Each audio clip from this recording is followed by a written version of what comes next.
George Barley was a great friend of mine. We loved fishing together.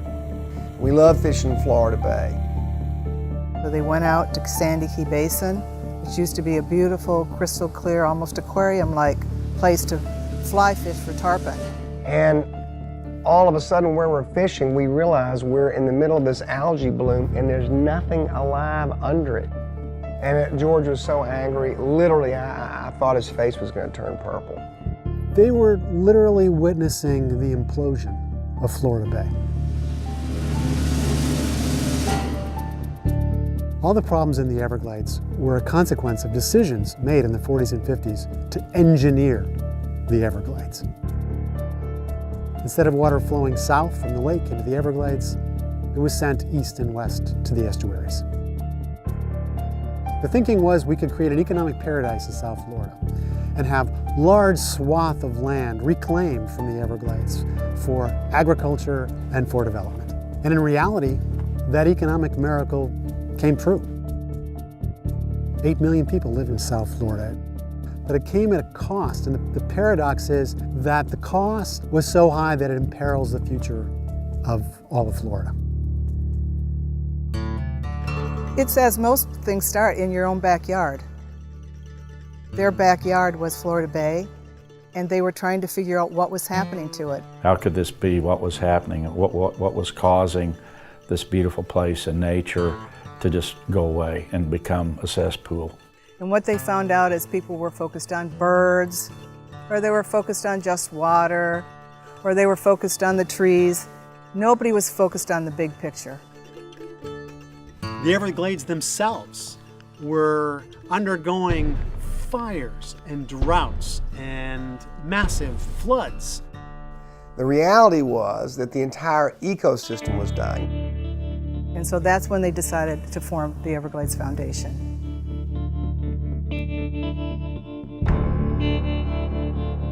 So in the beginning, George was the chairman of the foundation, and when he died, I became the chairman.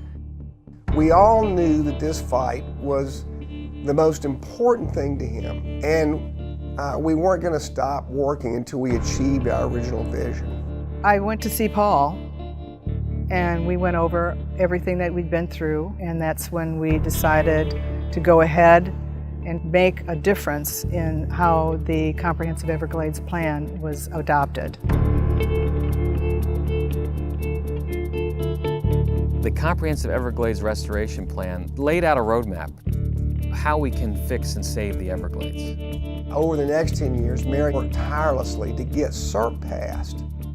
When the legislation was passed, I was in the room with President Clinton. I can remember just looking down and hardly believing that it was really happening. We were kind of like the dog that caught the car. Now all of a sudden we had this multi-billion-dollar project passed by the Congress. And the challenge was going to be getting it actually built and implemented.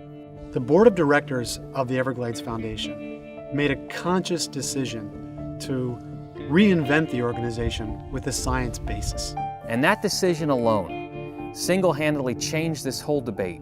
Because we'd moved from getting a law passed into getting projects built. We now have 8 distinguished PhDs who are experts in the science of the Everglades. Biologists, ecologists, economists, hydrologists, water quality experts. They have the expertise to understand what needs to be done, in fact, to save this ecosystem. They wanted to make sure the input was above the political fray and was eminently practical. The issue here is simply having Lake Okeechobee water flow south. Water that is the lifeblood of Florida. It's the drinking water supply for 8 million people. Florida made national news for all the wrong reasons. When it's heavy rainfall in the summer, the water level gets too high in Lake Okeechobee, and they dump it out the Caloosahatchee and the St. Lucie River and destroy those estuaries. We had toxic blue-green algae in marinas and in backyard waterfront properties along the coast. And we were under a state of emergency. I don't think anybody ever thought it would get to this. This has been a crisis that has been worse than anybody expected. The solution to that is to take that lake water, store it in a reservoir, clean it, and then send that water south down here to the Florida Keys.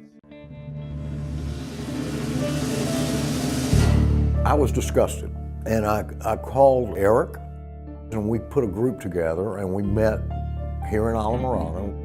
And we pledged in his office on that day in January of 2016 that we were going to do something about it.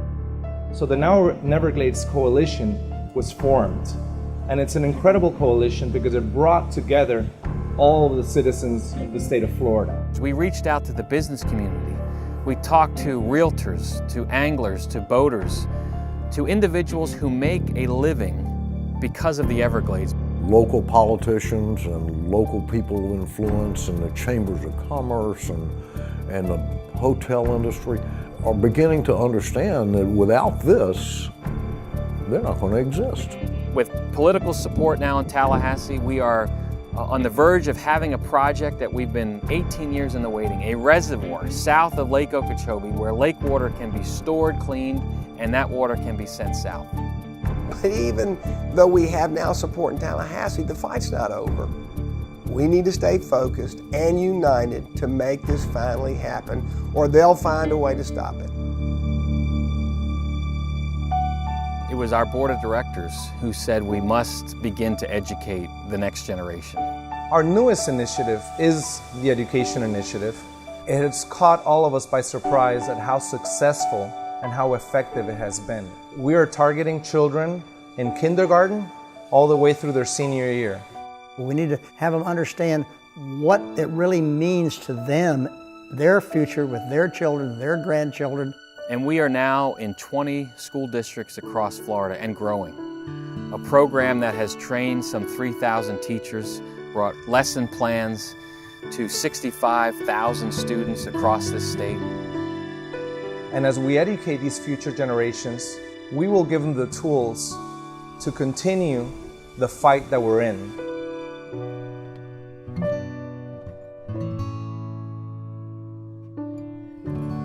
The Everglades is not a mountain range. It's not something that you can see from your home. It's a swamp. But when you go out here and you see the life that's out here, and you go into the deepest parts of the Everglades and there's no sound around you, and you look up at night and you see the entire solar system, it brings back the majesty and the beauty of this place. I love the Glades, and I think we have one last shot, and we're coming to the end of the time to do that. And if we don't do it, it's gone. It's gone. It's not about pressuring people to do things. It's about making people aware of what is right. And if people understand what it is, they will follow this mission. It's going to take teamwork to enlighten people, to bring about the resources, and to bring this to the forefront and keep it at the forefront. George Barley and Paul Tudor Jones, they had a lot of vision. They didn't mind to put their money and their efforts where their heart was. It was very inspirational. Never, never give up, because if you do, you lose. And we can't do that. Many years ago when I was out in that boat with George Barley, I learned something then that changed my life. If you love something, if you cherish something, if you value something, you better be ready to fight for it.